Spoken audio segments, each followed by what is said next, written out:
Hello everyone, this is Virtualwiz from Wiz Tech. Welcome to this Flutter development course for beginners.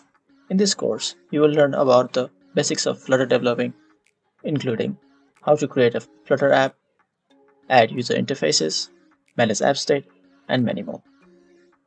Over the course of several videos, we will guide you step by step through the journey of building Flutter apps. This course will be the guide for you to take your Flutter development journey from beginner to advanced. Let's begin. Let's start with what is Flutter. Flutter is an open source framework developed by Google for building beautiful and natively compiled cross-platform applications from a single code base. Flutter is fast, productive, and flexible too. Flutter transforms the app development process. You can build, test, and deploy beautiful mobile, web, desktop, and embedded apps from a single code base.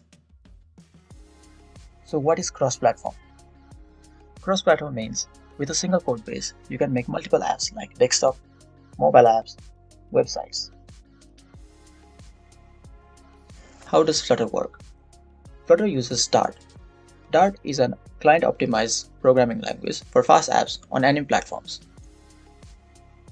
Dart is especially optimized for user interface development, product development, and is fast on all platforms.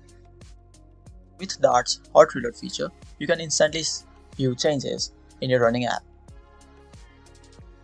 Dart supports compilation for all major platforms.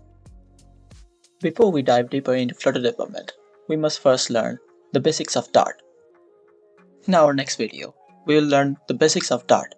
Stay tuned and don't forget to like, share, and subscribe with Tech. Thank you for watching.